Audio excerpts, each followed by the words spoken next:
Tim Pancakes. Hello everybody, Tim Pancakes here, and today I am doing a speed build of a solid color challenge. I decided to do this video today because with it being Pride Month, I thought doing a bunch of color builds would be a nice way to celebrate.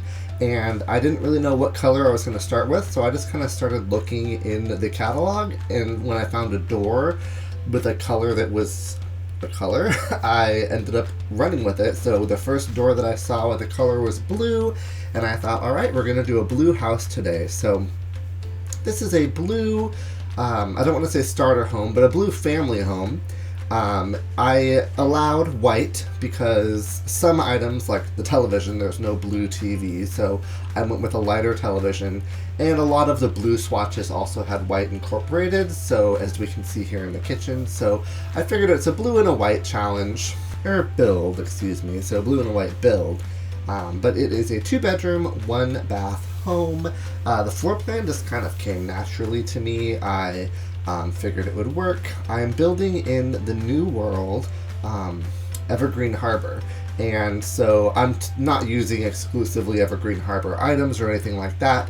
I think a few of them probably did end up getting used, but I just wanted to build in a new area, and I think that the style of this house really works for this neighborhood. I didn't really want to try to adapt to other styles, especially since I am still such a new builder. So of course, as I was watching this footage and looking at some of the screenshots at the end, I'm finding imperfections and things like that, and there are a few things I still don't know how to do. For example, in the kitchen, the cabinets, I don't know how to do the shorter cabinets that go above the stove or refrigerator, and I don't know if it's something where you manipulate the full cabinets or if there's another category in the catalog that has shorter ones. I'm not sure, and I haven't really watched enough. I've watched plenty of speed builds, but I just haven't paid that much attention to see where they are. So that's one question I'll have for Karen. And I also couldn't figure out how to change the roof color, but I finally figured that out at the very end, so I did end up going with a more blue roof. So yeah, there were some things that I uncovered that I'm like, oh, I don't know how to do that, but I powered through, and it was, again, it's fun to dig into the different swatches that we have. You know, a lot of the items that I build with, I pretty much go with the front-facing swatch and don't really look any farther beyond that, but there are some very cool ones, and so I had a lot of fun peeking at a lot of them, and there were a lot of items that I wanted to use, but I'm like, oh wait, there's no blue on that, so I guess I can't. And so yeah, it was a lot of fun though, just to kind of zero in on one color and try to still make it look good. And there was a lot of things that I ended up doing that I have never done before in my decorating, and I would never have done if it wasn't for the limits imposed on me by the blue challenge. So here in the kitchen, I really love in HGTV how two-tone cabinets are kind of a thing right now, so they'll have different colored uppers, different colored lowers, maybe darker uppers and light colored lower, or they'll do like an accent on the island. So I ended up using 3 different cabinets in the kitchen, one for the wall, one that was an upper cabinet style, and then an island. And I think it works. I don't love it, but we don't have a ton of swatches for each of those, and so there was one swatch where the cabinet color would have matched better between the island and the upper cabinets, but the countertop was way off, and so I thought that was more jarring than having the island countertop matching the regular countertops better. I mean, still you can see they're slightly off color. It might also be the lighting of the candle on there, but so yeah, I played around with it a little bit, and it's not ideal, but with what we have, I'm content with it. The bathroom was a lot of fun too. And I realized in my last build a few days ago, the bathroom was also blue, so I'm looking forward to my next color build where I will have to deviate, but even though they were both blue bathrooms, I think that they're different enough. I'm just glad that I was able to use a little bit more neutrals, although I don't think there are a ton in this build either.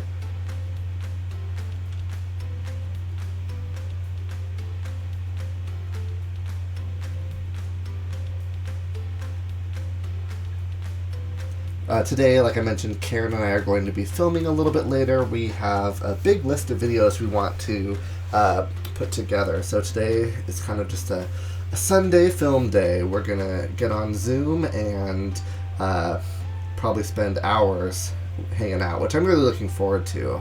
She lives in Idaho, I live in Washington, and she moved there a couple of years ago, I think. I mean, honestly, it feels like a couple of years ago, but I think she just had a 1-year celebration, so maybe it's been under 2 years, but it seems like a long time, because before she moved, she lived in Washington and I lived in Portland, Oregon, so we've always lived in different states, it seems like, but as soon as I moved back to Washington, she was moving farther east.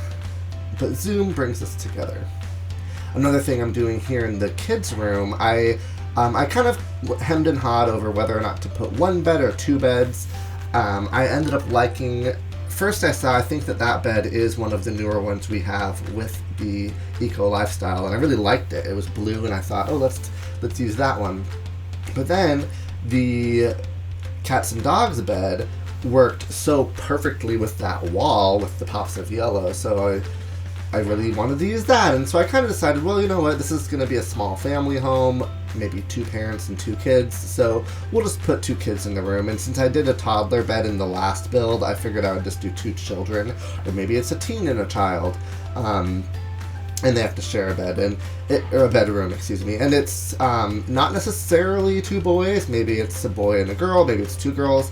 It is a blue build. I tried to find kind of feminine blue items. Well, I intended to look for them, but then I kind of, went off and got lost down the rabbit hole of the catalog and didn't really end up sticking to that plan. I just kind of put in place what I thought looked good or coordinated with some of the other themes in the room. And then this is the parents' room, and this I just had no idea what it was going to look like. But I love that accent wall. I really knew that I wanted an accent wall in the bedrooms. It's kind of my thing right now, and it's probably because I'm about to move into an apartment and I'm going to paint an accent wall on my headboard wall there, so it's just on my mind. And so once I decided to do that, it was a matter of finding the right wallpapers that would not clash too badly.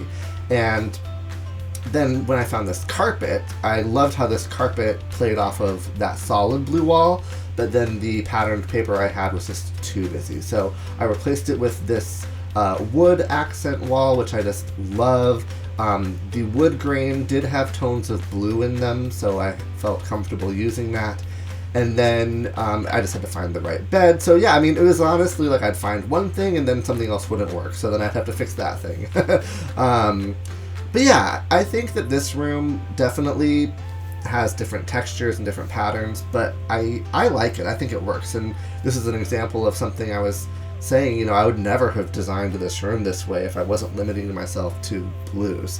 But I think it works. That dresser was another piece. I really liked, initially there was a swatch that had kind of a wood finish that matched the wall, but the blue drawers just really clashed. So I liked that those drawers kind of worked with the door and with the bedspread, but we are now getting into the overall room shots, so I will say thank you so much for watching, and that's a stack.